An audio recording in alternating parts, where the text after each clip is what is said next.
a poner a grabar que no lo había puesto anteriormente. Y empezamos, voy a compartir pantalla. Estamos acá. Bien, entonces, ok, colisiones. Recuerden, llegamos en cierto punto a decir de que existía conservación de momento, ¿verdad? Y esto ocurría cuando no habían fuerzas externas. Entonces, cuando no tenemos fuerzas externas, básicamente lo que ocurre es que el momento inicial del sistema es igual al momento final, tomando en cuenta que esto es vectorial, ¿verdad? Y eso es sumamente importante porque hay que considerar las direcciones. Entonces, lo que ocurre es que cuando tenemos dos masas o dos partículas, el momento inicial se toma en cuenta como la suma de los momentos iniciales de cada una de las partículas y los momentos finales como la suma de cada uno de ellos. Y esto puede ocurrir en cualquiera de los ejes X, Y y Z. Vamos a iniciar con colisiones en una dimensión, que es la parte más sencilla, y una muy específica, que son las colisiones elásticas. Las colisiones elásticas son aquellas en las que no solamente se conserva la cantidad de momento lineal, sino que además se conserva la energía. Ambas cosas se tienen que conservar. Por lo tanto, la energía, perdón, el momento lineal al inicio tiene que ser igual al momento lineal al final. Y la energía al inicio tiene que ser igual a la energía al final. Este caso de estos sistemas son ideales, son idealizaciones, porque en una colisión, por lo general, hay pérdidas de energía. Es muy raro que no existan pérdidas de energía. Eh, Se pueden aproximar muy bien en la vida real a colisiones, por ejemplo, entre bolas de billar, que son muy duras y por tanto sus pérdidas son pequeñas. Entonces los que juegan, los que han jugado billar y tienen cierto expertise, ustedes saben que si ustedes agarran la bola blanca y la golpean en el puro centro de la bola y hacia otra bola que está en la mesa, es posible que la bola blanca golpee, se quede justo en la misma posición y la otra salga disparada a una velocidad muy aproximada de la velocidad que llevaba la bola blanca al inicio. ¿Qué es lo que ocurre en ese caso? Que casi no hay pérdida de energía mínimas.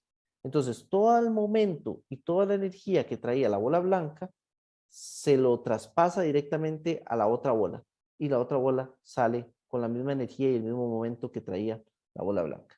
Entonces, son sistemas bastante interesantes de estudiar y como idealizaciones permiten hacer estudios de sistemas más complejos como por ejemplo sistemas de partículas. Entonces yo les comentaba la clase pasada que toda la parte subatómica se hacen muchos estudios a través de conservación de energía y conservación de momento lineal, eh, que es fundamental.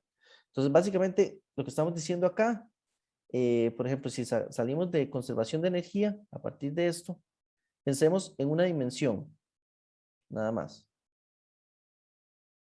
En una dimensión, entonces podemos asumir que no tenemos energía potencial, porque la energía potencial la colocamos nuestro origen en la línea de movimiento, por lo tanto no existe energía potencial. Lo que tenemos es que la energía cinética al inicio es igual a la energía cinética al final. Recordemos que el momentum lo escribimos como m entre v, perdón, m por v, y que la energía cinética la escribimos como un medio de la masa por la velocidad al cuadrado. Entonces es posible, por ejemplo, decir que la energía cinética se puede escribir como P al cuadrado entre 2m. Si yo de aquí despejo V, digo que V es igual a P entre M y sustituyo esta V aquí, entonces me queda P al cuadrado entre m al cuadrado, que se cancela con esta m y me queda la m abajo, y el 2 que se mantiene. Entonces es otra forma de poder escribir la energía cinética. Entonces, haciendo este pequeño truquillo y escribiendo energía cinética en términos de P, vean que yo puedo decir que vamos a... un segundo. Sí, estoy. Voy a decir que tenemos una partícula que viene en esta dirección, la otra partícula que viene en esta dirección. Esta la voy a llamar M1. Esta le voy a llamar M2. Aquí tengo V2 inicial. Y aquí tengo V1 inicial. Aquí hay que tener mucho cuidado con los subíndices, ¿verdad? Que no se nos enreden. Al final, lo que vamos a tener es que van a existir valores finales. Entonces, haciendo esto, me va a quedar que la energía cinética al final para 2 más la energía cinética de 1 final al cuadrado sobre 2m1. Estas son las energías cinéticas al final, lo puse al revés, perdón. Va a ser igual a P2 inicial al cuadrado sobre 2m2 más P1 inicial al cuadrado entre 2m1. Aquí lo que hice fue conservación de energía, puesto eso sí, en términos de los momentos. Y aquí lo que voy a agarrar es que voy a pasar lo que se refiere a 2 para acá y lo que se refiere a 1 para allá. Entonces me va a quedar que P2 final al cuadrado sobre 2m2 más, perdón, menos.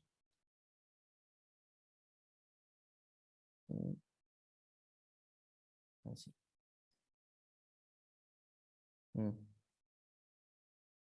Menos, ahora sí. P2 inicial al cuadrado sobre 2m1.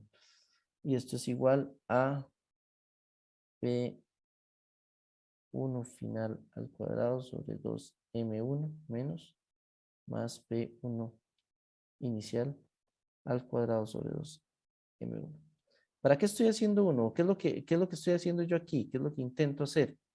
Lo que quiero es que encontremos una relación entre el momentum al inicio y el momentum al final de las partículas. Que yo pueda decir o pueda predecir qué va a pasar con la partícula 1 al final y qué va a pasar con la partícula 2 al final en términos de sus valores iniciales. Porque voy a asumir que conozco las cosas inicialmente. Entonces yo sé cómo van las partículas al inicio, chocan y quiero saber qué pasa al final. Eso es lo que ando buscando. Entonces, lo que yo quiero es encontrar básicamente P1 final y P2 final. Lo que pasa es que solamente tengo una ecuación. Entonces, en realidad, lo que necesito es encontrar otra ecuación que me permita encontrar mi objetivo. Vean que aquí los dos se me cancelan, todos estos dos se van a cancelar.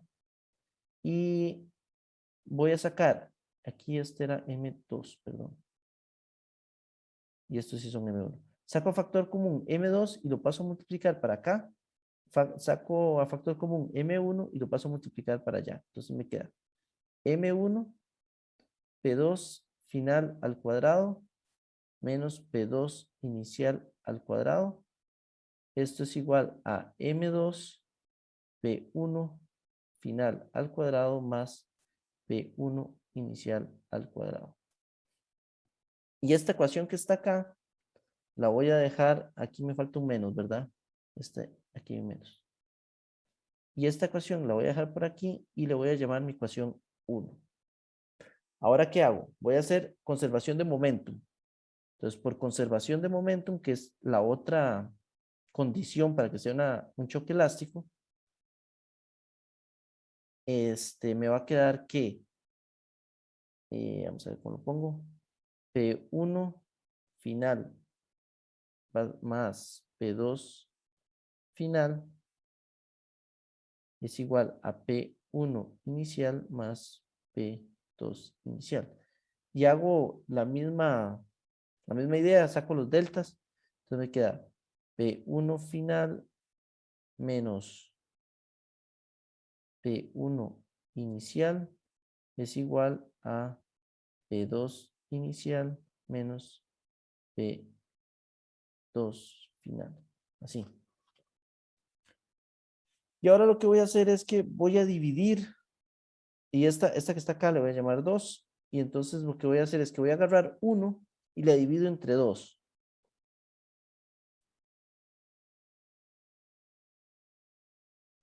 ¿Por qué voy a hacer eso? Vean que yo puedo aquí sacar diferencias. Puedo sacar las diferencias de los cuadrados, ¿verdad? Entonces, tal vez ese paso lo podría hacer acá. Vean que yo tengo aquí M1 por P2 final menos P2 inicial por P2 final más P2 inicial. Lo que hice fue agarrar esto que está acá y sacar sí, ¿verdad? Así era la tercera fórmula notable, ¿verdad? De manera que me quedara desarrollada esta diferencia de cuadrados. Y esto va a ser igual a M2 P1 inicial menos P1 final. Y aquí P1 inicial más P1 final.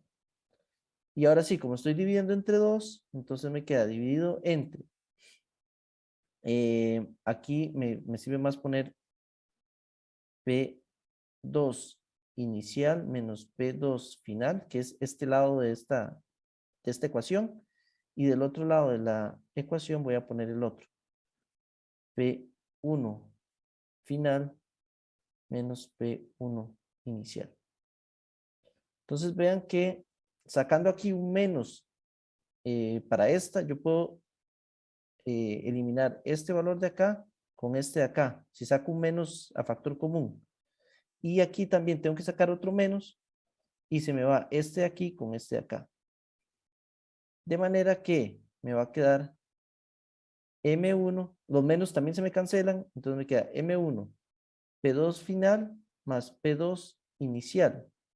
Y esto es igual a M2, P1 inicial más P1 final.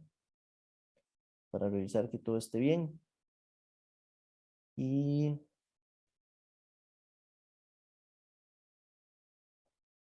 P2. Voy un momento. P1 inicial más P1, si me quedan las sumas. Eso está correcto. Ajá. Y ahora voy a agarrar esta ecuación 2 que tenía aquí otra vez, esta de acá. Entonces voy a sacar aquí de 2 y voy a decir que P1 final va a ser igual a P2 inicial menos P2 final más P1 inicial. Y voy a sustituir esto acá. ¿De acuerdo? Entonces, sí. Entonces me queda M1, P2 final más P2 inicial. Y esto es igual a M2, P. Aquí hay un igual, perdón. P1 final, perdón. Sí, P1. P1 inicial, perdón. P1 inicial más P1 final, que es todo esto. Entonces me queda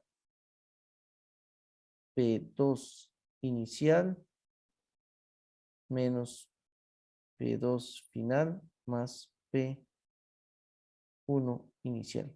Me falta 1. Entonces, nada más sustituye ahí. Y de aquí hay que trabajar esto un poquito. Aquí me queda esto, está bien. Y lo que voy a hacer es buscar a cuánto es igual esto que está acá. Vean que por aquí hay otro P2 final que está aquí, ¿verdad? Entonces, me queda M1 por P2 final más M2 por P2 final, lo que hice fue agarrar este valor que está aquí, multiplicado por el M2 y me lo traje al lado izquierdo. Y del lado derecho me va a quedar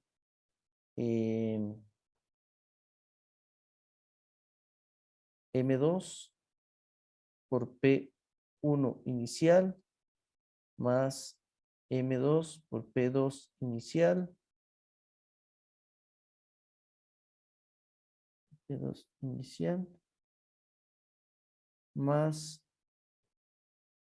M2 por P1 inicial. Y voy a agrupar cosas. Entonces aquí me queda P2 final, M1 más M2. Y esto es igual, vean que aquí tengo P1 inicial y aquí también tengo P1 inicial. Entonces me queda P1 inicial, dos veces P1 inicial, perdón, por M2. Voy borrando aquí, perdón.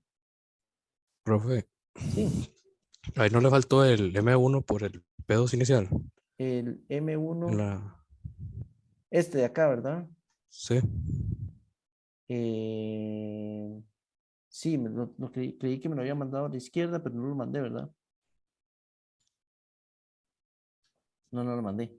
Entonces aquí me quedaría menos M1 por P2 inicial. Ay,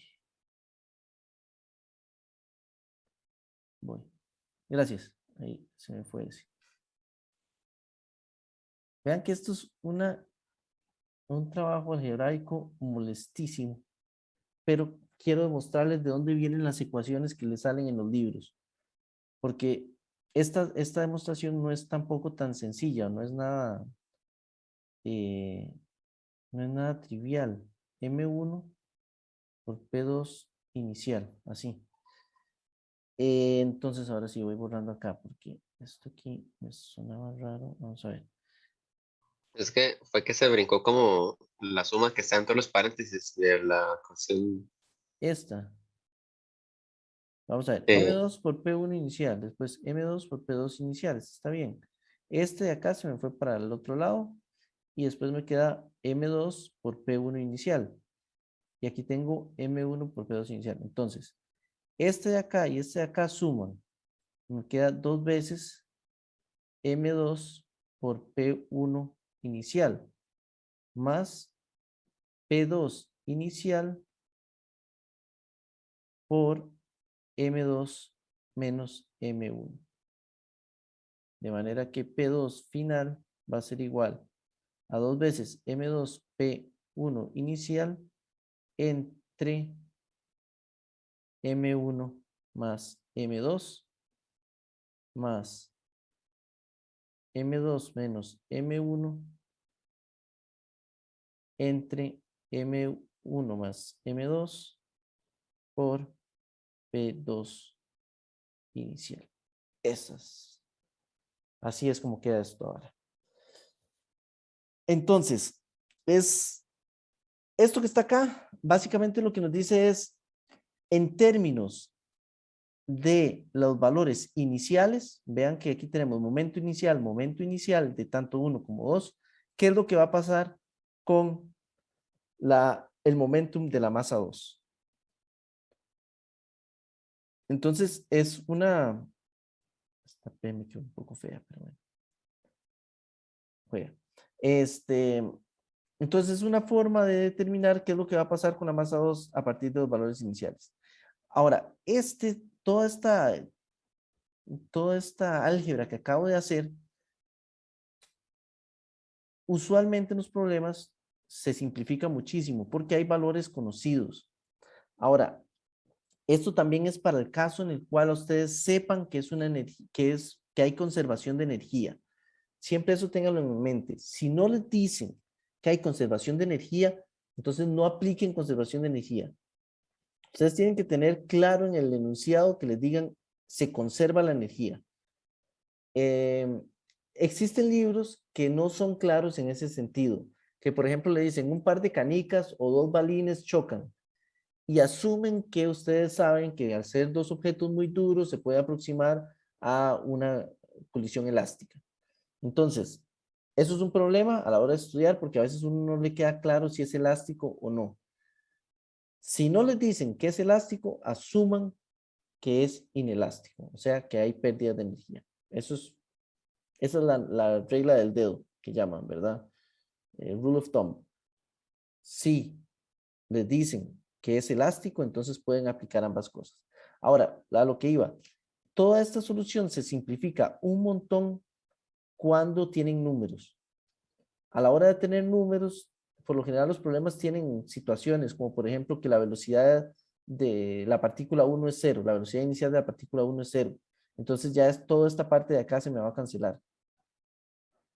Entonces ya uno trabaja únicamente con este P1 inicial o P2 inicial es 0. Entonces ya la ecuación se simplifica un montón y el álgebra también se va a simplificar mucho. Ahora, ¿para qué hice todo esto? Ustedes podrán decir que era totalmente innecesario. Pues no, lo hago para que veamos una serie de casos que son interesantes. Como por ejemplo, qué pasa cuando las masas son iguales o qué pasa cuando, este, cuando uno está quieto al inicio y el otro viene con una cierta velocidad. Por eso es que hice todo este desarrollo.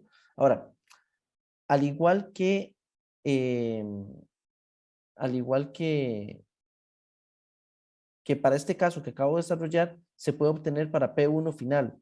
Nada más que habría que hacer la sustitución. Esta que hice acá, en vez de sustituir P1 final, uno lo que tiene que sustituir es P2 final. Entonces, cambia levemente.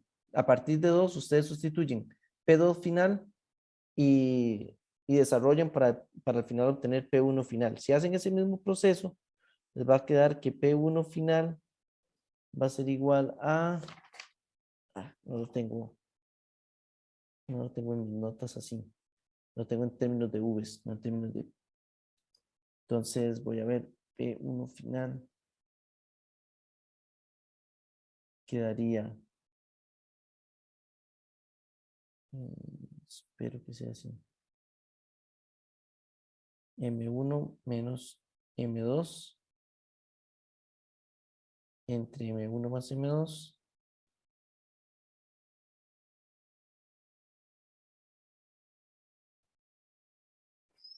sí, sí está bien. Por P1 inicial.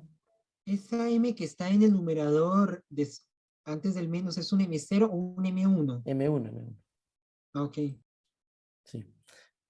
Más 2 veces M2 por M1 más M2 por P1. Perdón, P2 inicial. Entonces vean que se parecen un montón, nada más que están intercambiados. De hecho, es indiferente a quién llamemos 1 o 2. Si ustedes intercambian los subíndices 1 y 2, les tiene que quedar lo mismo, pero al revés, porque es indiferente a quién llamemos 1 o a quién llamemos 2. El resultado al final va a ser idéntico, ¿verdad? Entonces se parecen mucho. En términos de velocidades, entonces me queda que V2 final, si sustituimos que P es igual a masa por velocidad, entonces me queda que V2 final va a ser igual a 2 veces M1 entre M1 más M2 por V1 inicial más, aquí estoy copiándolo M2 menos M de mis notas, entonces M1 más M2. Por eso es que me estoy repitiendo. Y aquí V2 inicial. Y V1 final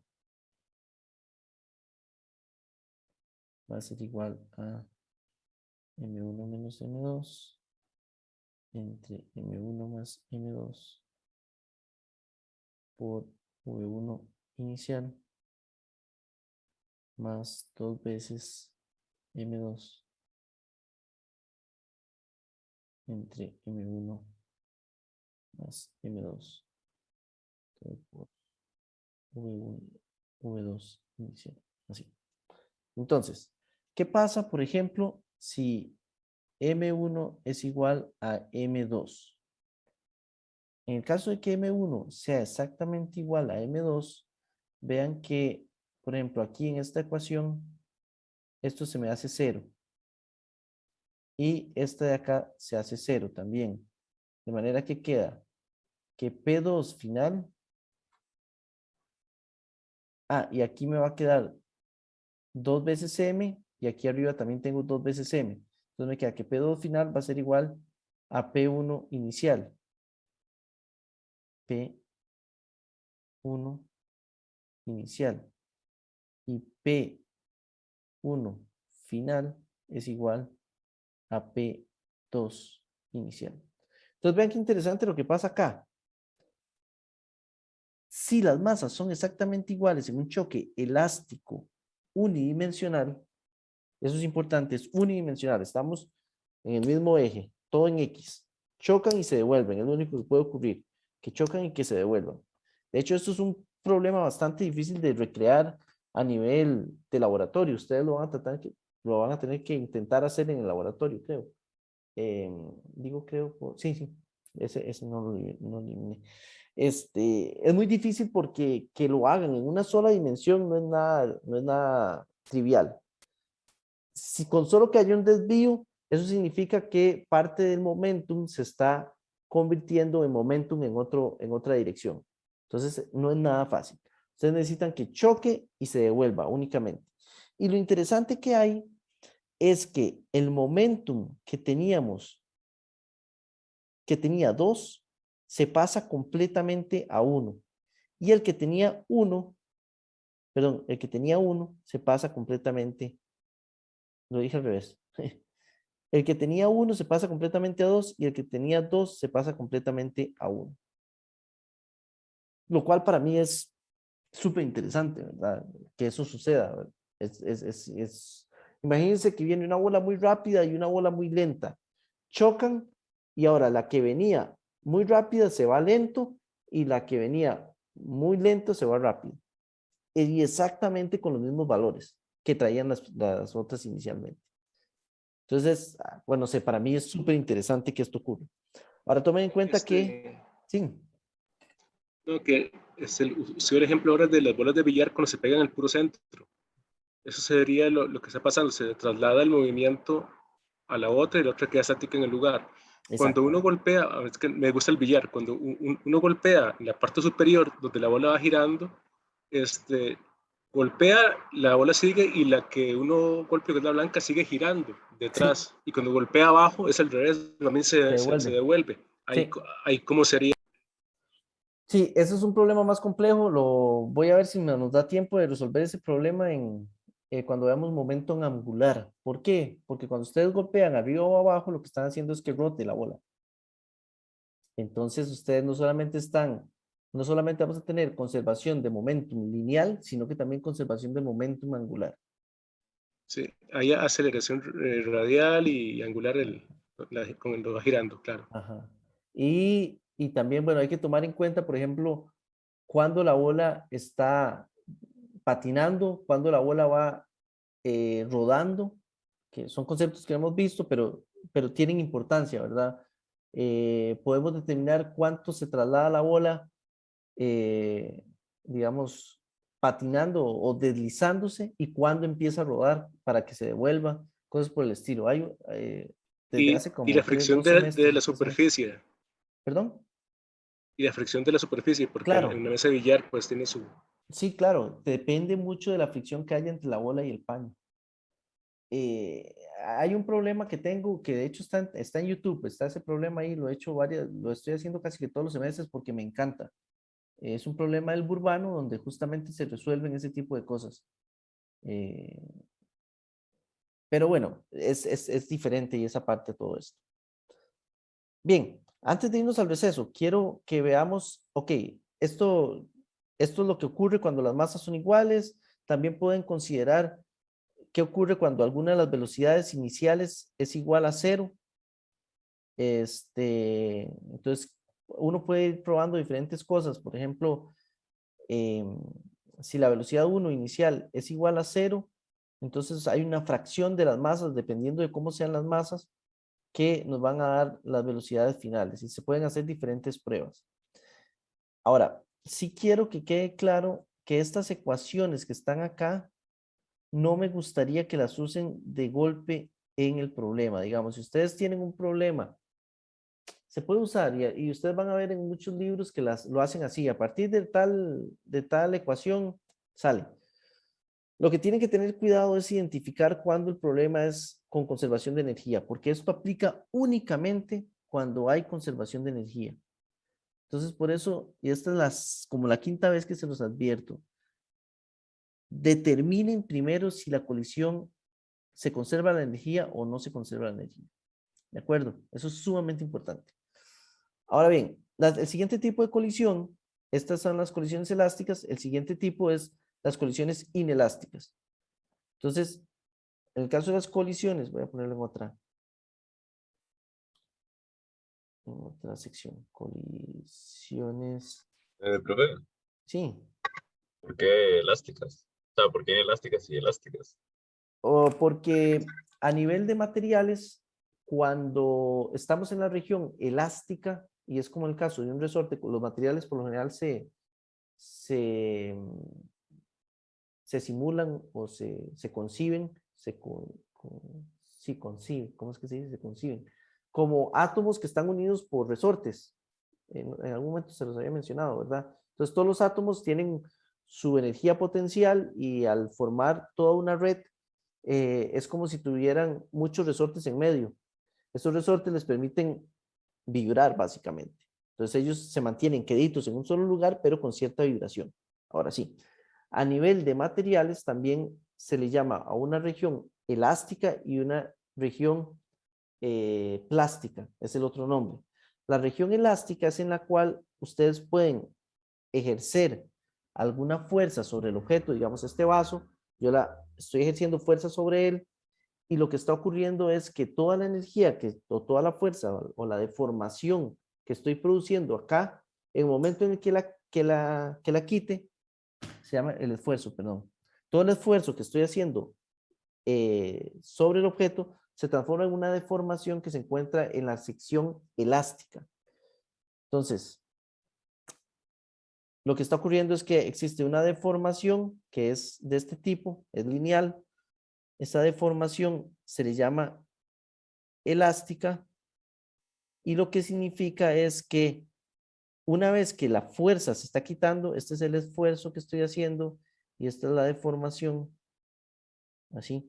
Entonces, una vez que yo quite esa fuerza que le estoy metiendo, el objeto regresa a una deformación cero. O sea, se recupera completamente. En el momento en el que pasa a la sección plástica ya implica una deformación permanente. Entonces, piensa en un resorte.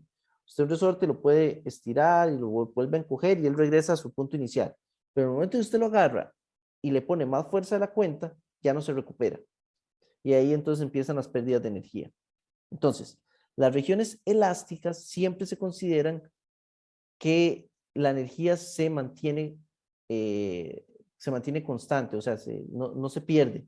¿Por qué? Porque al igual que un resorte, el resorte usted lo comprime y una vez que lo deja en paz, el resorte vuelve a su posición original y entrega toda la energía. Entonces, toda la energía que usted le dio al inicio se la devuelve al final. Por lo tanto, es elástica y además hay conservación de energía. Eso a nivel de materiales. A nivel de colisiones se utiliza elástico para decir que ocurre esto justamente, no hay pérdida de energía, y inelástico cuando sí existe una pérdida de energía. Entonces, en el caso de las colisiones inelásticas,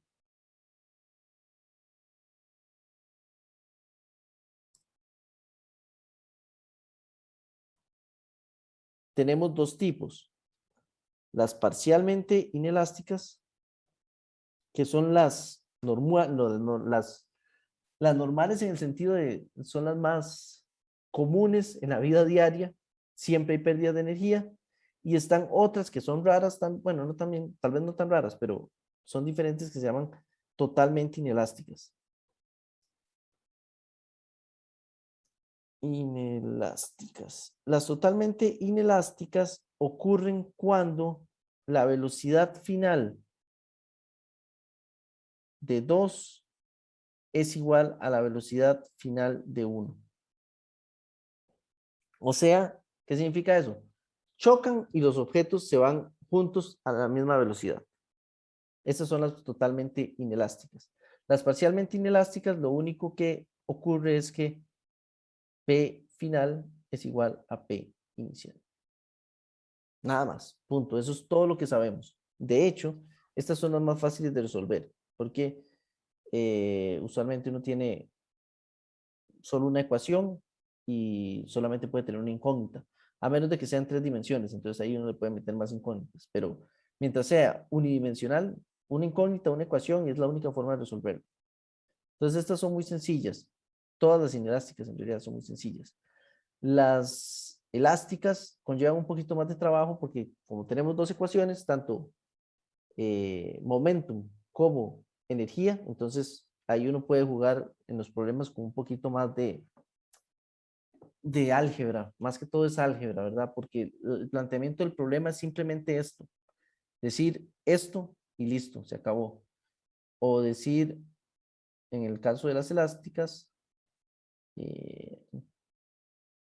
o decir esto de acá. Entonces, este es el planteamiento de todos los problemas de las evoluciones elásticas. Y el otro es el planteamiento de todas las ecuaciones, de todos los problemas de ecuaciones inelásticas. Ahora, si ustedes saben que es totalmente inelástica, entonces pueden decir esto. ¿Esto qué va a implicar? Que masa 1 por velocidad 1 inicial más masa 2 por velocidad 2 inicial va a ser igual a velocidad final m1 más m2.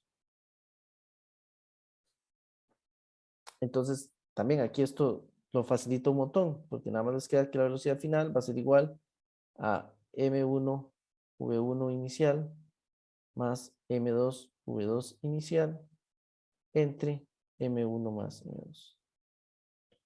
Entonces, ven, este tipo de problemas es bastante sencillo. Un ejemplo clásico de estas totalmente inelásticas es lo que les llamamos el péndulo balístico. Péndulo balístico es un sistema que se utiliza para determinar la velocidad de salida de las balas para las diferentes armas. Sí, adelante, Andrés. Entonces, las parcialmente inelásticas se mantiene el momento. Sí, también. Sí, perdón. No lo dije explícitamente, pero sí. El momentum siempre se va a conservar. Siempre se va a conservar. P final va a ser igual a P inicial. Pero además de eso, tenemos esta condición. ¿Qué más Pero está? eso es Ajá. para solamente las totalmente inelásticas. Sí, esto que está aquí únicamente para totalmente inelástico.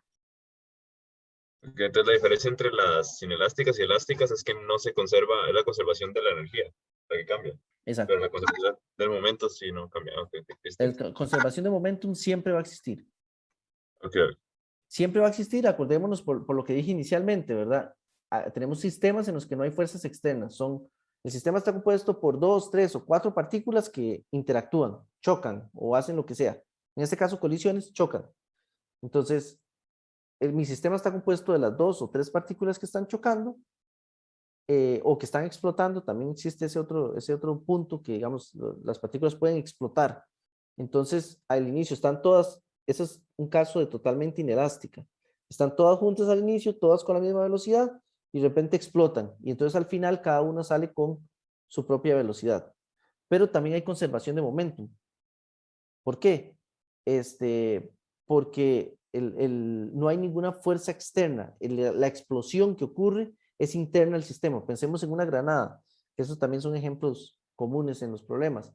Se lanzan la granada va siguiendo una trayectoria parabólica y de repente explota. Es una explosión interna al sistema. Y salen las partículas, cada una con su velocidad final. Entonces, el momentum al inicio tiene que ser igual al momentum al final, donde al final lo que tenemos es varias partículas con su propia masa y con su propia velocidad. Entonces, eso es otro típico problema, digamos, de... Pero entonces, o sea, aunque haya pérdidas de energía, se mantiene el momento. Es que, bueno, no sé si es que tengo tal vez mal la definición de momento, pero, o sea, digamos, sí, o sea, yo imagino como o sea, la bola de billar, digamos, o sea, yo la golpeo y ya un momento, digamos, lleva un momento, Ujú. y aunque haya pérdida de energía, no sé, digamos, por fricción, una gran pérdida de energía, o sea, igual se mantiene el momento. A ver, tenga mucho cuidado. Tenga mucho cuidado porque la fricción, ¿con quién está hablando usted de fricción? No sé, con la mesa, digamos. Eso es otro sistema aparte. Yo solamente estoy analizando las dos bolas de billar. Ah, ok, ok. Entonces Ya, ya, ya. tengan cuidado porque eso es otro sistema. Entonces, ahí usted sí puede considerar que hay pérdidas de energía durante el traslado de cada una de las bolas sobre la mesa. Perdón, sobre la mesa. Pero en el momento en el que, antes de que choquen, piénselo, una centésima de segundo antes de que choquen y una centésima después de que choquen, ahí hay conservación de momento. Ya, ya. Siempre. Ahora, Antes de que choquen. antes y después, o sea, Ajá. durante la interacción propiamente hay conservación de momento. Lo que pasó antes en cómo se trasladaron, eso a la conservación de momento no le afecta. Eso es conservación de energía y tiene que ver con otra cosa. Ahora, Mm. durante el choque también puede ocurrir que se pierda energía o no se pierda. Por ejemplo, dos bolas de billar chocan y usted las escucha. ¿De dónde salió ese sonido? Ajá. Son Tiene que pérdidas haber de, energía. Ajá. son pérdidas de energía. Entonces, en la realidad, las bolas de billar no son choques elásticos. Pero insisto, se pueden, se pueden aproximar a choques elásticos y usualmente los problemas se les pide que se aproxime a un choque elástico. Ok, La- pero poniéndolo muy exagerado, digamos, una bola de billar y una bola de, no sé, gelatina. Ajá. eh, la bola de billar golpea la bola de gelatina y la bola de gelatina como que, o sea, no va a seguirse moviendo a la misma velocidad que la bola de billar, ¿o sí? No, porque pierde, ahí sí hay un montón de pérdidas. Por eso, pero entonces ahí pérdida de energía y también pérdida de Pero momento. no hay pérdida de momento. No Pero, hay pérdida de momento. pero el momento es masa por velocidad. Ajá. Pero entonces la bola final, no, o sea, no tiene la velocidad que tenía la bola primero al principio. Sí, no va a tener la misma velocidad, estamos de acuerdo. Cada una va a salir con su velocidad, pero ustedes, digamos ahí, en ese caso, sería ¿verdad? Estamos aquí. Estamos en una parcialmente inelástica, hay pérdida de energía. Entonces, ¿qué es lo que va a ocurrir? Se tiene M1, V1 inicial más M2, V2 inicial, y esto tiene que ser igual a M1, V1 final más M2, V2 final. Lo estoy viendo desde un punto de vista meramente algebraico. Ya le explico. V2 final. Ok, para poder resolver este sistema, por desgracia, o sea, usted solamente tiene una ecuación, porque no tiene conservación de energía, no tiene nada más. Entonces, usted tiene que conocer las velocidades al inicio, ambas, y usted tiene que conocer al menos una velocidad al final. Si usted conoce una velocidad al final, tiene que conocerla, puede determinar la otra. Y ahí ya se va a ver reflejado, porque cuando usted haga, usted hace el cálculo de uno final y después usted dice, bueno, averigüemos cuánto daba la energía al inicio. Entonces, 1/2 de la masa 1 por la velocidad 1 inicial al cuadrado más 1/2 de la masa 2 por la velocidad 2 inicial al cuadrado. Y esta para la parte del inicio. Y al final hace lo mismo. 1/2 de la masa 1 por la velocidad 1 final al cuadrado más 1/2 de la masa 2 por la velocidad 2 final al cuadrado. Usted hace esa suma y se va a dar cuenta que la energía del inicio es diferente entre la energía del final.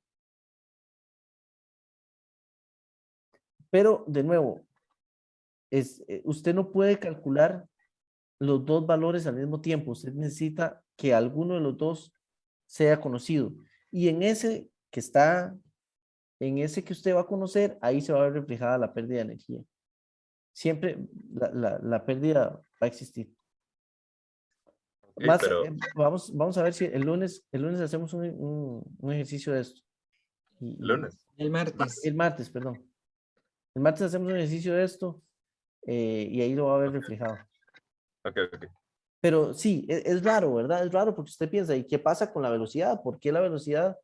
Si se conserva el momentum, ¿por qué la energía no se está conservando? Son cosas diferentes, son cosas distintas y ocurren únicamente durante la interacción. Bueno, les contaba nada más de otro ejemplo de parcialmente inelástico que es bastante común, que es el péndulo balístico. Este es un problema que hace una combinación entre conservación de energías y conservación de momentum. Entonces ustedes lo que andan buscando es determinar cuánto es la velocidad inicial de la bala. Entonces la velocidad de la bala se determina porque al final ustedes tienen que el péndulo llega a una cierta altura, h. Y aquí adentro está tanto el bloque como la bala. Entonces, ¿qué es lo que ocurre? Que la bala entra en el bloque, los dos se van unidos a la misma velocidad.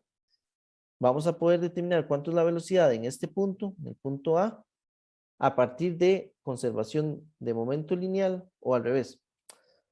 Uno va de atrás para adelante. Uno tiene cuánto es la energía al puro final. Por conservación de energía, uno determina cuánto es la energía en este punto. Y por conservación de momentum, uno determina cuánto era la velocidad que traía la bala. Acá. Entonces es un problema que se hace en 3 pasos. Conservación de energía, conservación de momentum y determinación de la velocidad inicial.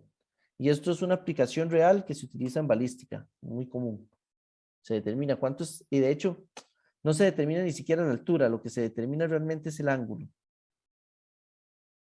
Ustedes a partir del ángulo pueden determinar la altura, a partir de la altura pueden determinar la energía potencial, a partir de la energía potencial pueden determinar la energía cinética de salida en este punto, y a partir de la energía cinética determinan la velocidad en A, y por tanto pueden determinar la conservación del momentum durante el choque. Entonces es un problema bastante bonito. Hagamos un receso, todavía tengo 3 problemas para hacer y no creo que me dé tiempo. Entonces, hagamos un receso de 5 minutos y nos vemos a las 4:20 aquí, ¿de acuerdo? Ok. Ok. Sí, Para que profe. estiremos y tomar agua.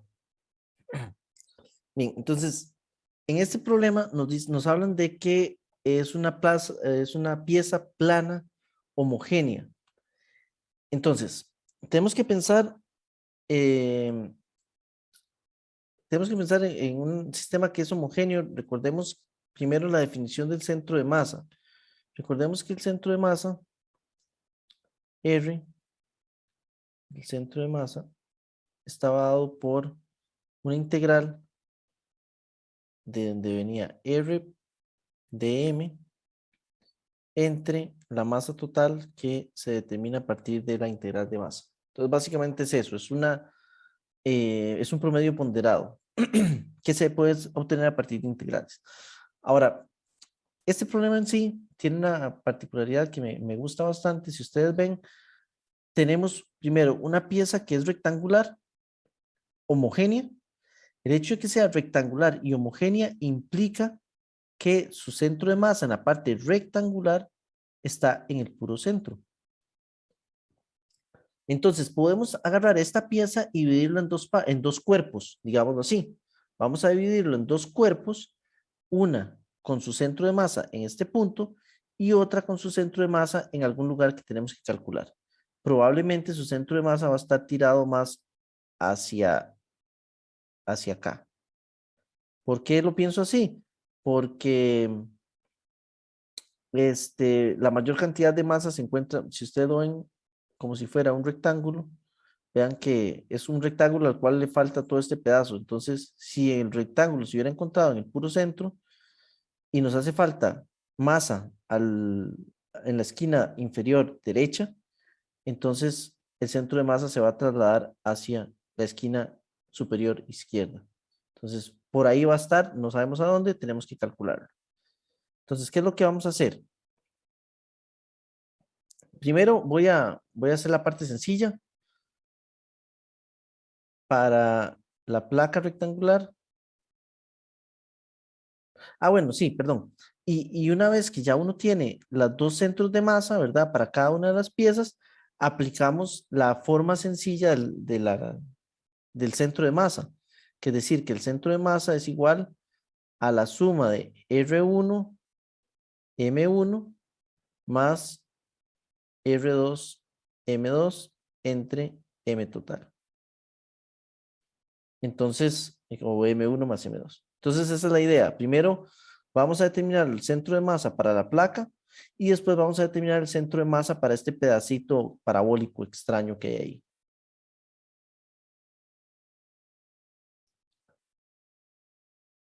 ¿Está clara la idea? Quiero que el planteamiento ya en sí esté claro, porque después lo que es el desarrollo sí puede ser un poco más complejo. Voy a poner además el origen acá. Si tienen dudas, por favor, me interrumpen. Además voy a poner aquí el origen. Entonces, para la placa, Profe, sí, una pregunta, ¿por qué digamos, yo entiendo la integral de arriba, pero la integral dividiendo, ¿por qué era esa? ajá. Porque, bueno, si lo vemos de manera discreta, de masas discretas, el R del centro de masa, lo habíamos dicho que era la sumatoria de los RI, MI, entre la sumatoria de las masas. Es idéntico, ¿verdad? Esto que está acá equivale a esto. Y si ustedes hacen la integral de los diferenciales de masa, lo que van a obtener es la masa total. Entonces, esto que está acá es la masa total. Ah, ok, gracias. Por ahí. Sí, y es una pregunta válida, ¿verdad? Porque a veces uno no lo relaciona directamente y tal vez verlo desde el punto de vista discreto y después pasarlo de la manera discreta al punto, ¿cómo se le llama? Infinitesimal, o sea, hacer las integrales, al compararlo te puede quedar más claro. Ok, volvemos. Ahora sí, para la placa. Lo divido en dos porque la placa es muy sencillo, ¿verdad? La placa es homogénea, es regular, es simétrica. Entonces yo sé que va a estar en el puro centro. Entonces yo sé que el X, centro de masa de la placa, va a ser igual, voy a ponerle PL, placa, va a ser igual a menos 5 medios en la dirección X, claramente. Y esto es vector. Y el Y, centro de masa, va a ser igual a 7 medios en la dirección J. ¿Verdad? Si esto vale 5, entonces en 5 medios vamos a tener uno y el otro en 7 medios. Esta es la parte fácil. Ahora sí, viene la parte complicada. Vamos a determinar. Sí, Melanie. ¿Por qué el 5 medios es negativo? No entendí. Ah, Porque estoy ok. poniendo mi origen aquí. Ajá, ok, Entonces ok. queda hacia la izquierda. Sí. Ajá, gracias. Ujú. ¿Quién más levantó la mano? Ángel, adelante. Y profe, ¿por qué es que dividido entre dos? Perdón. Porque esa es la mitad. Porque es en el puro centro. Vea que de aquí, desde mi origen hasta acá, hay 5 unidades de distancia. No sabemos ni qué son metros, asumimos. 5 unidades. Entonces, el centro de masa tiene que estar a la mitad, 5 medios. Ah, ok, ¿Sí? ok. Sí, gracias. X.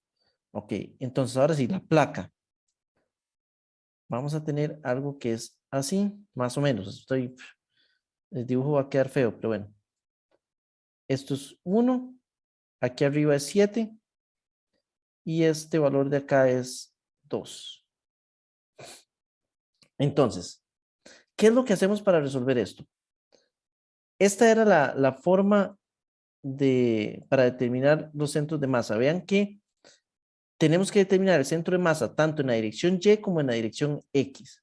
Por lo tanto, ustedes lo que vamos a hacer aquí va a ser, primero decir que Y centro de masa va a ser igual a la integral de Y por dm entre dm.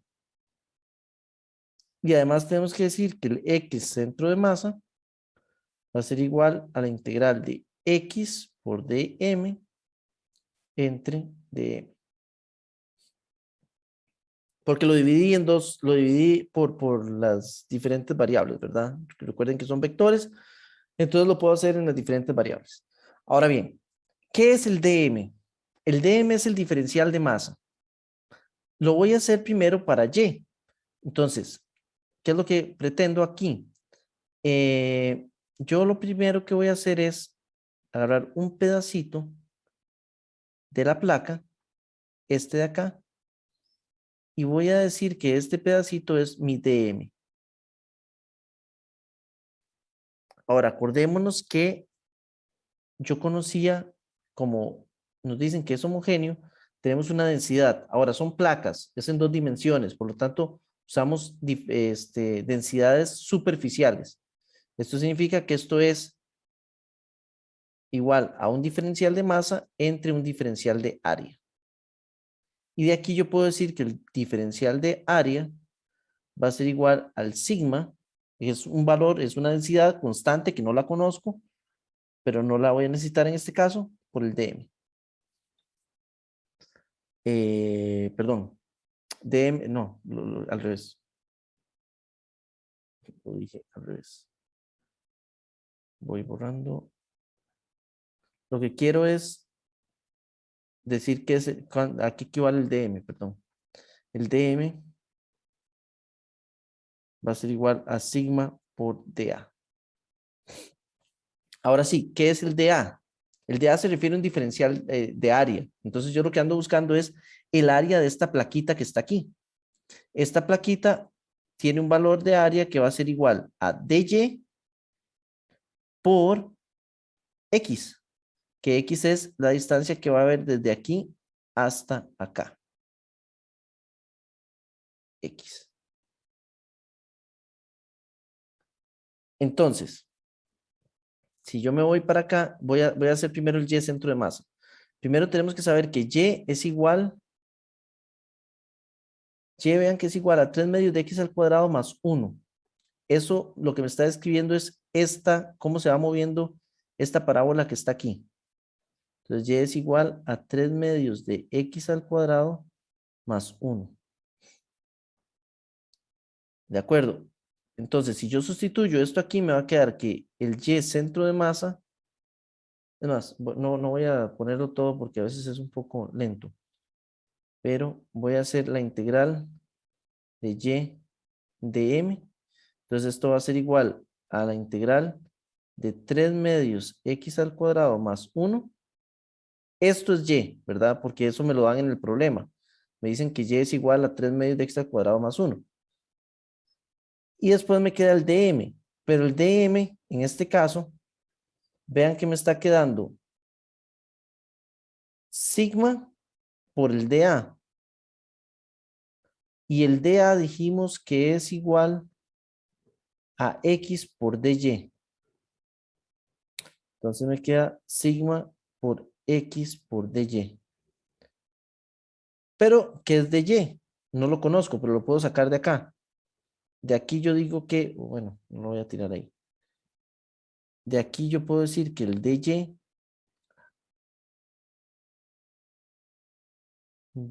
va a ser igual a 3x de x. Lo que hice fue derivar esto.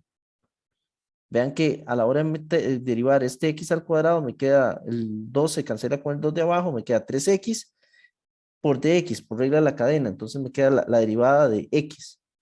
Entonces ahora yo puedo sustituir este dy acá. De manera que la integral me va a quedar muy bonita en términos de x. X además varía desde 0 hasta 2, porque en la gráfica viene. Vean que en la gráfica dice desde 0 hasta 2. Eso es lo que varía x. Entonces vamos, de 0 a 2, 3 medios de x al cuadrado más 1 por sigma, que es una constante, por x por 3x por dx. Simplificando esto y acomodándolo bonito, me va a quedar de 0 a 2, 3 medios, no, perdón, 9 medios. 9 medios de x a la 4 más 3x a la 2 de x. Si hacemos la integral de esta integral que está ahí, entonces aquí me va a quedar 9 décimos de x a la 5 por x a la 5 más x a la 3 evaluado desde 0 hasta 2. Sí, Ricardo. Profe, me perdí con el sigma. ¿Qué pasó con el sigma? Ah, lo dejé botado. Perdón. El sigma es una constante, entonces lo podemos dejar aquí afuera. Gracias, más bien. Bueno, Y es que no me, bueno, lo dejé botado no, inconscientemente por despistado, pero no me iba a faltar después. Ahorita van a ver por qué. Ok. Entonces vean que al final esto evaluado me queda 2 a la 5, que sería 32. 32 por 9, bueno, no, esto lo voy a hacer con calculadora. Me quedan 32 por 9 entre 10. Esto dice que es 144 quintos más 8, que es x a la 3. Y esto me va a dar, esta integral me va a dar 184 quintos de sigma. Y me hace falta esta parte de acá, el dm. Entonces, el dm va a ser igual a la integral. Ya habíamos dicho que el dm era igual a todo esto que está acá, ¿verdad? A sigma x, a todo eso que está ahí. Entonces, esto sería sigma 3x al cuadrado de x, también de 0 a 2. Y esto da sigma x a la 3 evaluado de 0 a 2. Y esto es igual a 8 sigma. Entonces, el y centro de masa va a ser igual a 184 quintos por sigma entre 8 sigma. Y esto me va a dar igual a 23 quintos. Profe, Sí. ese no era sigma 3x. Aquí dice usted. Ajá. Era, recuerde que el dm era sigma por x por 3x. A ver si Ok, ok, sí. estoy en lo correcto, ¿verdad? Porque recuerde que el dA tenía un x. Y después el dy tenía 3x. Ah, ok, ok, sí, pero bien. Sí. Entonces, nada más como para esto que está aquí es de y. Y esto que está aquí, o bueno, o todo esto, digamos, es del dm. Entonces, sí, no, sí está bien.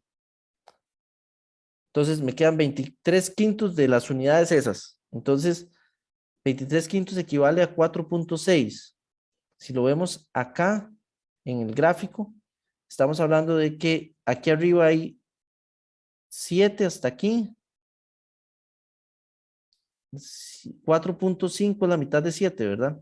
No, 3.5 es la mitad de 7.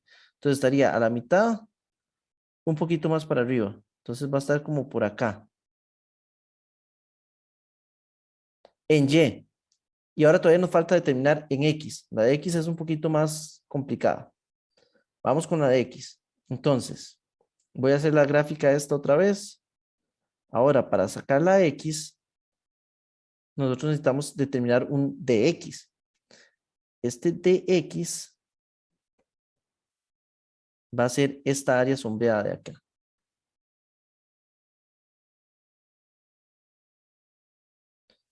Entonces, vean que aquí yo tengo el dx, que es esta distancia, y tengo esta distancia de aquí a acá, que es y', le voy a llamar y'. ¿Por qué y'?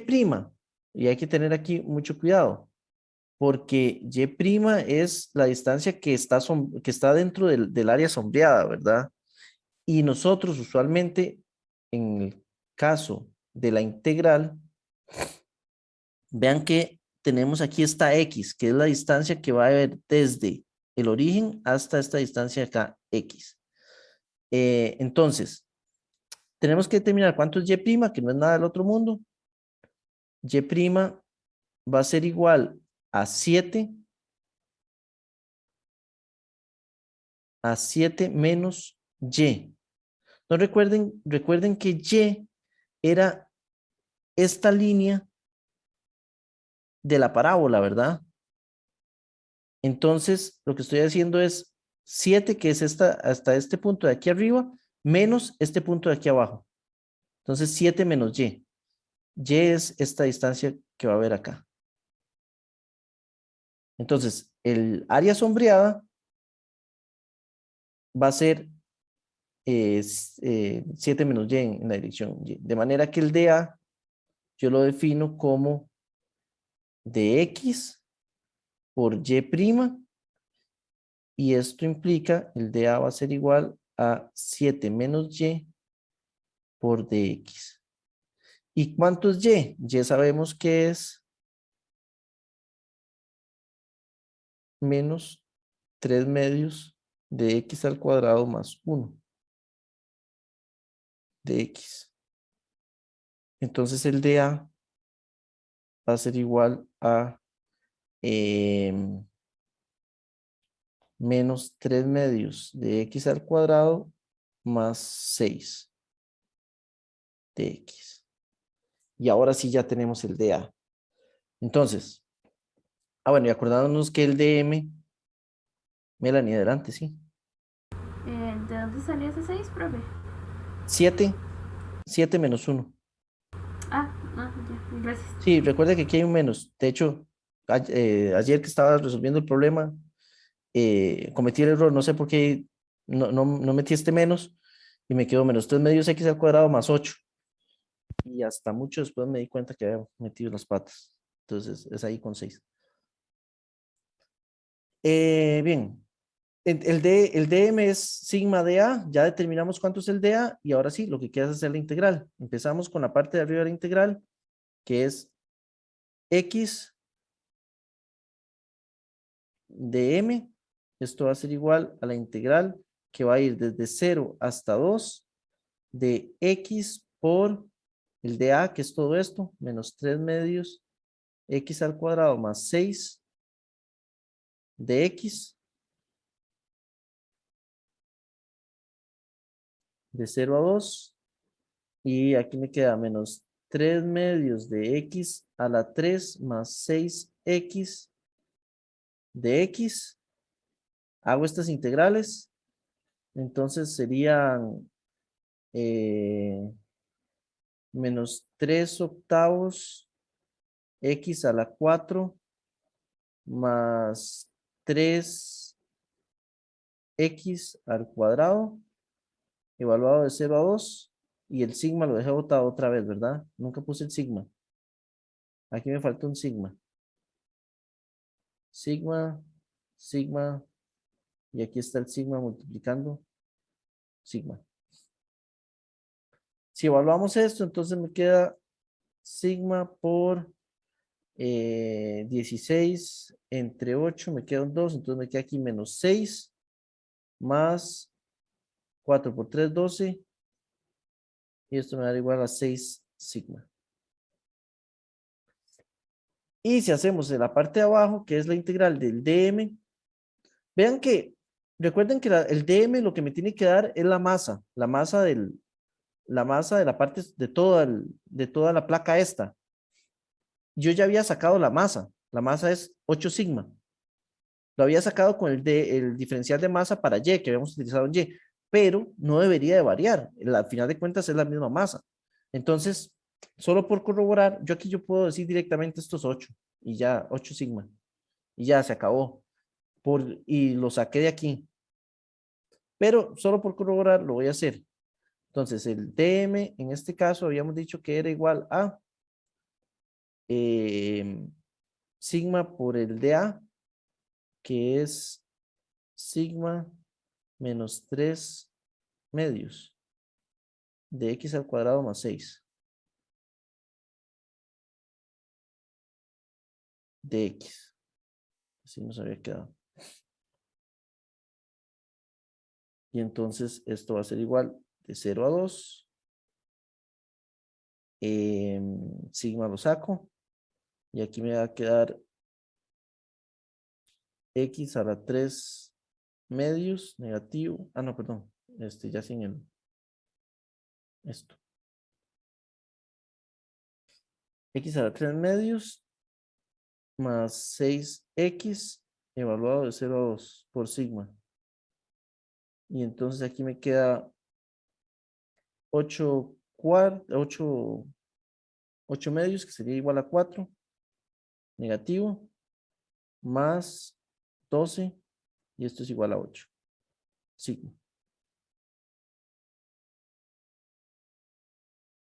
Entonces, el X centro de masa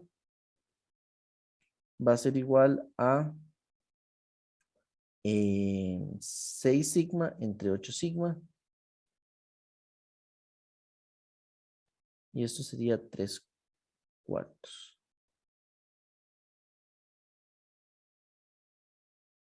Nada más voy a...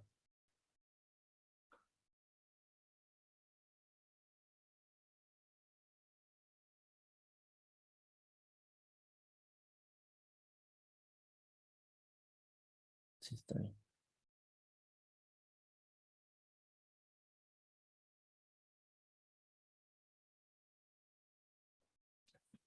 Y listo. Ahora sí, ya tenemos todo.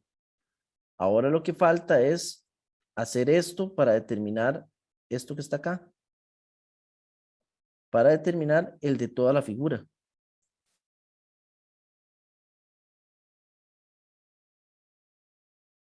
Entonces, voy a hacerlo primero en X. X del centro de masa va a ser igual. Ah, y lo otro que no tengo es, no conozco la masa. Necesito esta masa. Vamos a ver. Vamos a ver. Me queda X centro de masa que va a ser igual a menos 5 medios, que era el valor del X de la placa, por, sí, me falta la masa de la placa. La masa de la placa la puedo obtener por el área, conozco el área. El área de la placa, vamos a ver. El área de la placa va a ser igual a 5 por 7, que sería 35 metros cuadrados. Y conocemos el sigma. Sigma por A me va a dar igual a la masa de la placa. Así. Ok. Entonces, esta es la masa de la placa, ¿verdad? Sigma por A, que sería igual a 35 sigma. Ya me quiero hacer.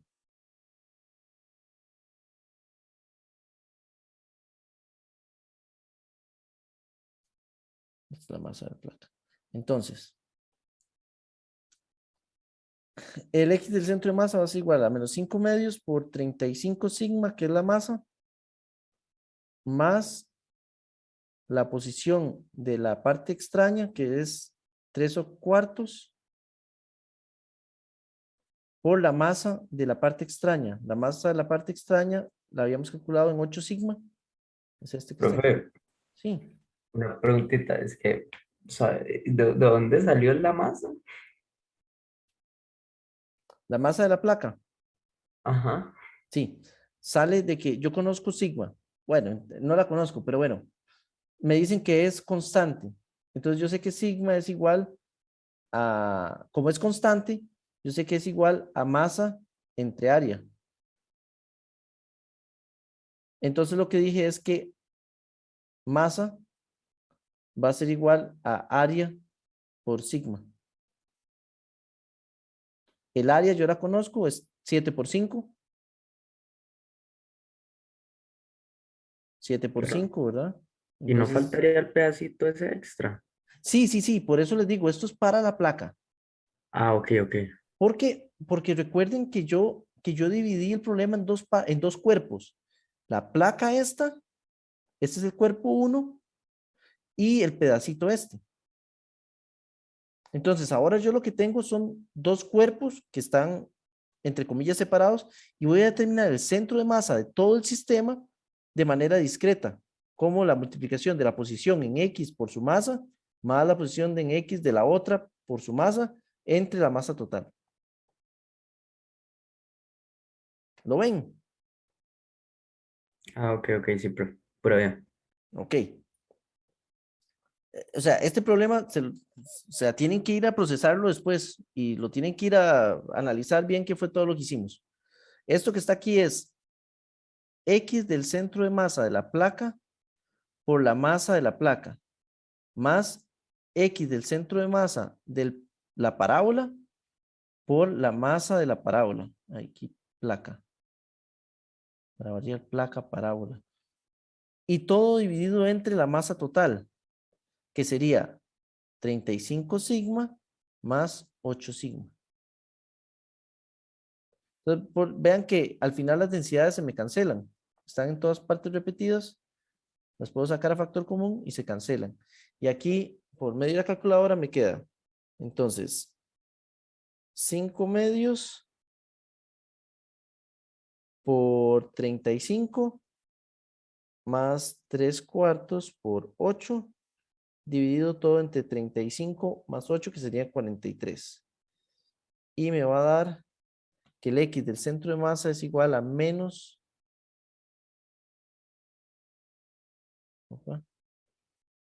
menos 163 entre 86. Ahora sí, ya tenemos la posición de centro de masa para la dirección X y ahora el Y centro de masa va a ser igual a 7 medios, que es el caso de la placa, por 35 sigma más este nos había quedado en 23 quintos, más 23 quintos por 8 sigma, que es la masa del pedacito, todo de nuevo entre 43 sigma, que es 35 más 8. Y entonces esto me va a dar 7 medios por 35 más, aquí son, ¿cuánto dicen? 23 quintos por 8 entre 43. Y esto dice que da, uff, qué feo, 1593 entre 430. En unidades esto es 3,7. 3,70 y el otro de arriba era 1,89, 1,9. Menos 1,9.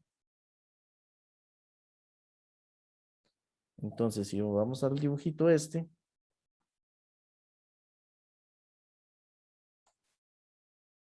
menos 1,9 en X. Eso implicaría por aquí cerca, de hecho.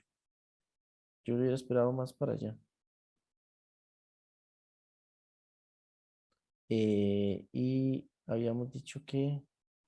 ¿Y 4, qué? Les dije, fue el otro. 3,7. 3,7, sí, esto. Es que, bueno, claro, esto no está para nada a escala. Esto definitivamente no está a escala. Si esto es 1 y el resto sean 6, no creo. Pero bueno, digamos que va a estar por aquí así. Y ese sería el centro de masa de todo el sistema.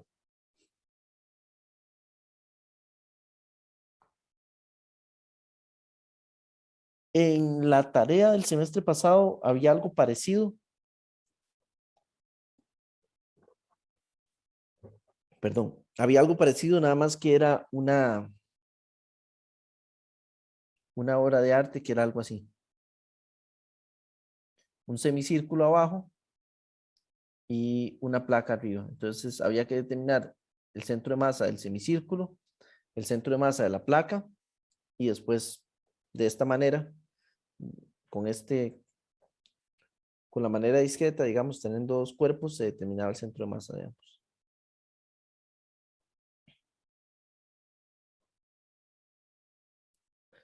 ¿Cómo ven este problema? Profe, Algo fuerte el nivel. Sí. Este es un profe, problema que perfectamente,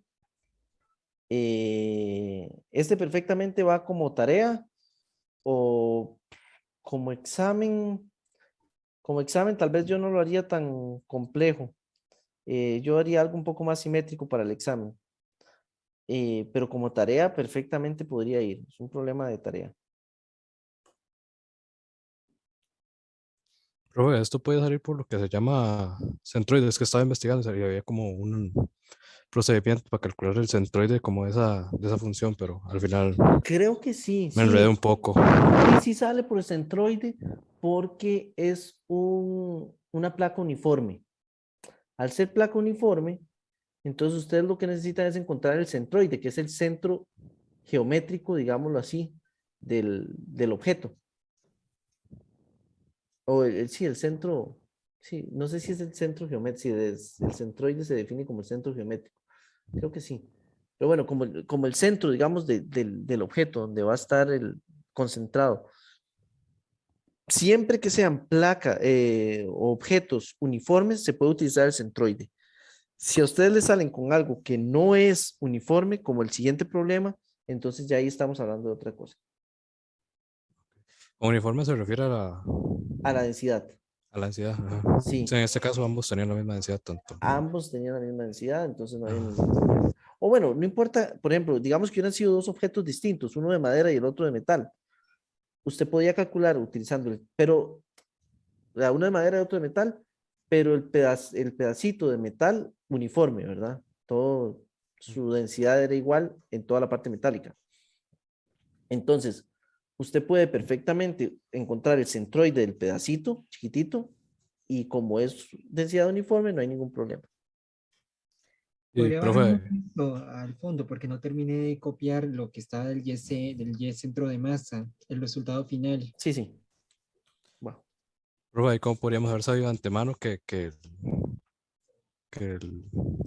la densidad de esta se nos iba a cancelar al final? Porque a mí no me hubiera ocurrido, digamos, como usarlo despejado. ya, por práctica, porque ya uno sabe que, digamos, si usted ve la ecuación esta de sumatorias o sea, la del centro de masa, usted tiene multiplicado masas por posiciones y aquí abajo usted tiene masas. Como tenemos siempre la misma densidad y como todas las masas tenían que venir dadas en función de esa densidad, eventualmente se iban a cancelar. Esta masa de acá, yo la di en todos los casos como un área sigma y esta masa de acá me iba a quedar también como un área entre sigma. Entonces, eventualmente estos sigmas se me cancelan. Porque la densidad era constante en todas partes. Entonces, yo esperaba que eso pasara. Y eso es cuestión de práctica, ¿verdad? Después de mucho hacer, ya uno ya espera que en algún momento se le tienen que cancelar las cosas.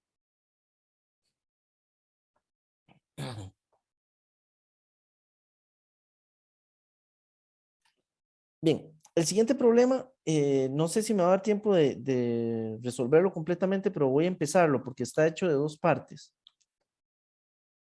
Y algo que ustedes tienen que entender de estos problemas es que la dificultad real no está en la integral, sino en plantear la integral. Lograr determinar cuáles son los diferenciales que ustedes necesitan para obtener la integral correcta, ¿verdad? Vean que en este caso, ustedes tienen que, cuando estamos haciendo el y de m, o sea, ustedes lo que definen es un diferencial de y, y entonces suman para todas las posibles y. El problema es que todo estaba dado en función de x, porque a mí me dan y en función de x, entonces era más sencillo agarrar y reacomodar la función, todo en forma de que me quedara en x y variar x. ¿Se puede hacer variando y? Sí, también se puede hacer variando y.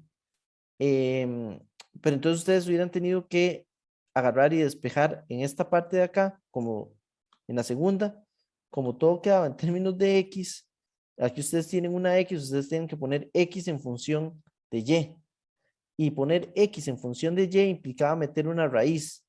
Y hacer esa integral no era nada sencilla.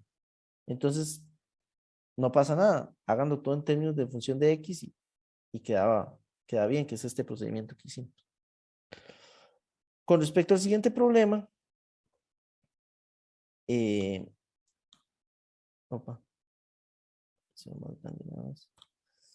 entonces, nos piden, para este caso, una pieza semicircular. Esto es y, esto es x. Que tiene una variación en la densidad. Vean que aquí varía.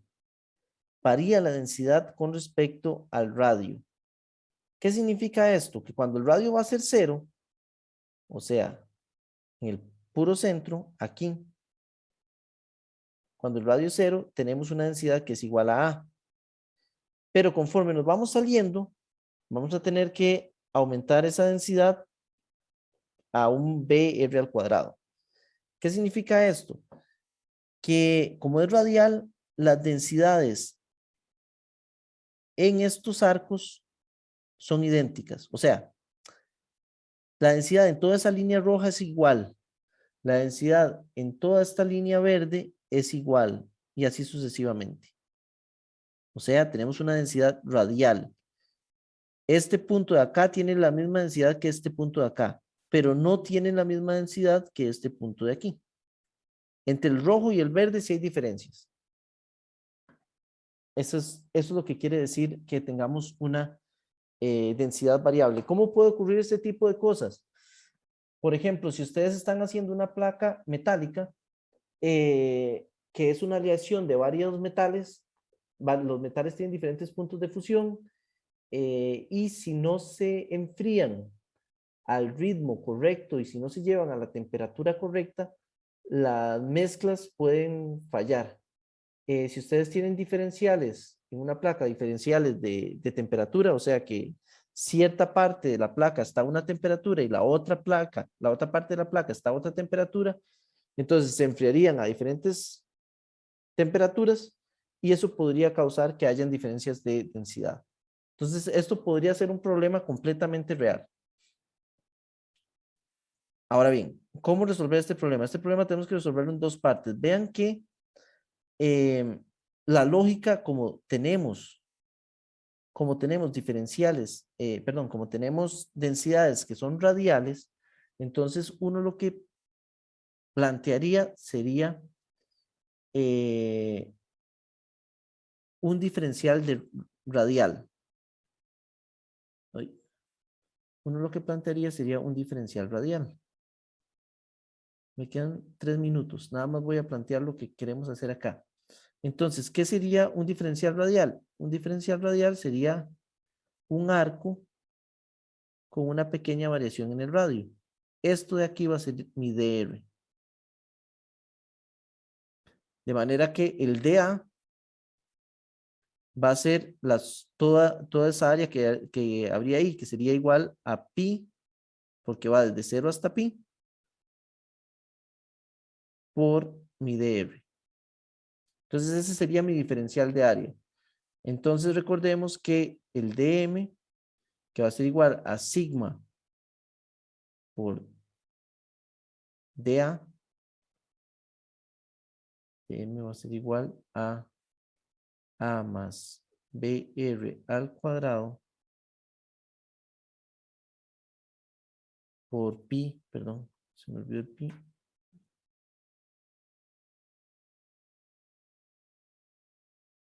por pi, que es este de aquí, dr.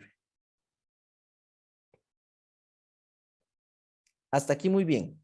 Ahora vean otra cosa. Aquí hay simetría, ¿verdad? Vean que cada uno de estos arcos en el eje X es simétrico. Por lo tanto, yo sé que el X centro de masa va a ser igual a 0. Entonces, realmente lo que yo ando buscando es el Y centro de masa. Yo sé que el centro de masa va a estar en esta línea sobre el eje Y, pero no sé a qué altura. Entonces, yo lo que ando buscando es el Y centro de masa.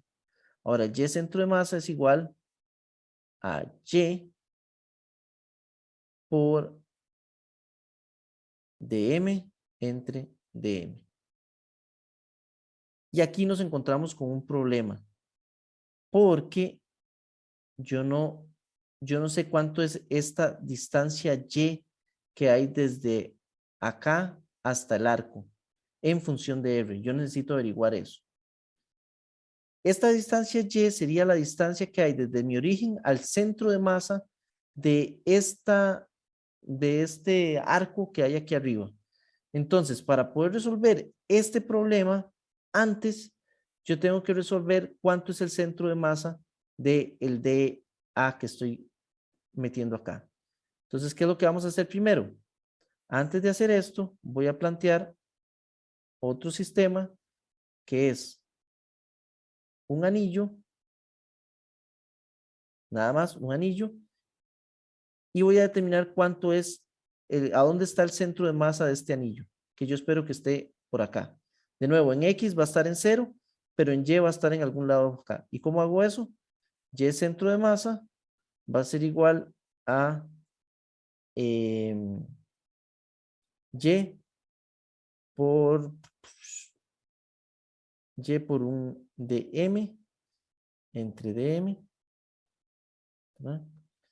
Y aquí voy a asumir que para este anillo, recuerden lo que les dije antes, que este anillo sí tiene la misma densidad en todas partes. Entonces, para este anillo, voy a dividirlo aquí, y esto es el semianillo, o no sé cómo llamarlo, semianillo. El sigma, perdón, aquí ya no sería sigma porque vean que es una línea nada más. Entonces aquí el lambda va a ser igual a un dm entre un dθ. ¿Por qué dθ? Porque lo único que está variando acá es el ángulo, ¿verdad? Esto no tiene dimensión a nivel radial, es infinitesimal, ¿verdad? Entonces yo lo que tengo aquí realmente es un r y esto que está acá es mi dθ. Mi diferencial. Esto va a ser una integral de línea, básicamente. Entonces, el área, perdón, el lambda, perdón, el dm va a ser igual a un lambda dθ. Así, justamente. Y y voy a hacer de nuevo nada más, voy a separarlo, voy a hacer la integral primero. Y dm, yo lo puedo escribir como r por el seno de θ, ¿verdad? Porque la distancia que va a haber hacia mi diferencial es esta altura y, en la dirección y. Y esto sería r por el seno de θ. Entonces, aquí me queda r seno de θ por lambda de θ. Y vamos a integrar esto desde 0 hasta pi. De aquí, entonces, esta integral me va a quedar como El R es una constante para este anillo. Entonces me sale de acá. La integral de seno me daría menos coseno de zeta. Ah, bueno, puedo sacar también el lambda que va a ser constante en ese anillo. Y aquí me queda menos cosita, menos cos de zeta, de 0 a pi. Y de aquí me sale 2, bueno, menos 2, que multiplicado con este menos, me queda, esto es una R, perdón, esto no es un sigma. Me queda 2 positivo. Aquí hay algo que no me está gustando.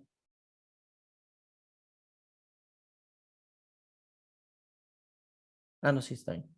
Entonces, R, bla, bla, bla. Aquí esto me va a quedar R lambda y aquí un 2. Y ahora hacemos la integral esta de aquí abajo. Me queda lambda, integral también de 0 a pi. Esto de aquí me queda el dm, que era lambda de zeta, así nada más. Lambda de zeta. Y entonces aquí nada más me queda lambda pi.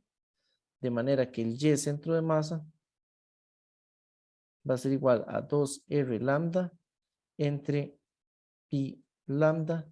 De manera que el y centro de masa para ese anillo es 2r entre pi.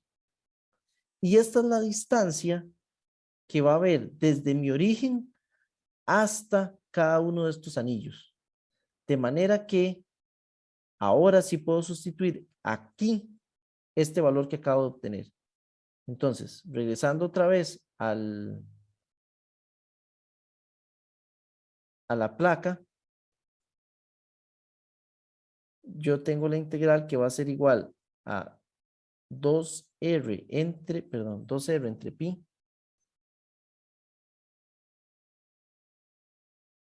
2r entre pi por el dm, pero el dm ya lo habíamos definido, aquí está el dm. Entonces me queda a más br cuadrado por pi por dr. Y esto va a ir también desde 0 hasta r. Porque queremos llegar hasta el radio más externo. Vean que aquí en el problema nos dicen que la pieza semicircular tiene radio r. Entonces vamos desde radio 0 hasta el radio r. Y esto sería el y centro de masa dividido entre el dm, que es a más br al cuadrado, pi dr. Estoy dejando no, aquí ya está el sigma. Sí, es cierto, aquí el sigma es variable. Entonces no estoy dejando nada botado. Pi dr. Listo. Vean que este pi de acá se me cancela con este pi. Aquí me queda este otro pi sobrando. Y lo que hay que hacer es esta integral que lo voy a dejar para la próxima clase. De acuerdo. Y además me queda el otro problema que es el de Romeo y Julieta en el bote, que también se resuelve por medio de conservación de momentum y bueno, por conservación de momentum, por conservación del centro de masa, al final de cuentas. Sí, conservación de momentum es lo correcto para decir. Entonces vean qué bonitos estos problemas. Bueno, a mí me gustan mucho, pero no son fáciles de digerir. Es complicado determinar estos diferenciales de masa. Eso es la parte más difícil. Recuerden que ustedes para determinar los diferenciales de masa, ustedes multiplican por la densidad y un diferencial de área, un diferencial de volumen o un diferencial de línea. En este caso, este es un diferencial de área. En este caso, era un diferencial de línea, un de zeta. ¿Vieron los ejercicios, por ejemplo, del alambre? En el alambre el dm quedaba lambda por el d de x, porque todo el alambre estaba en la dirección x. También había otro que era este justamente, creo, ahora que lo pienso. Voy a revisarlo para ver qué es lo que es, cuál era el problema que venía. Creo que era un de zeta, sí.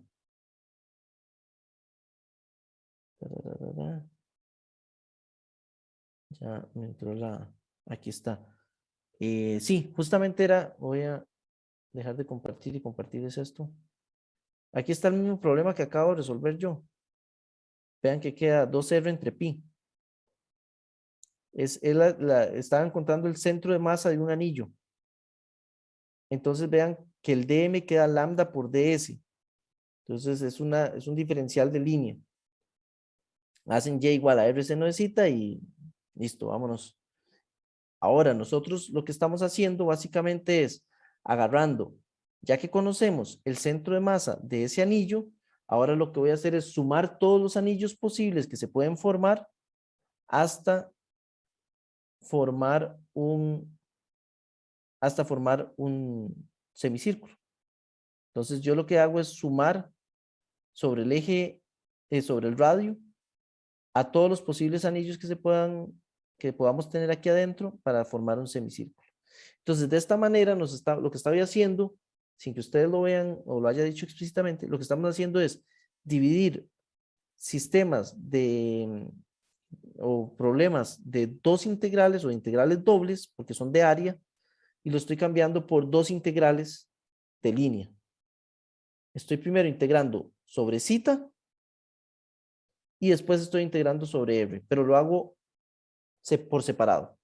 Básicamente es la misma idea. Ustedes primero suman sobre todos los posibles ángulos y después suman sobre todos los posibles radios para formar el área. Si quieren, después suman sobre todas las distancias en z y forman un cilindro.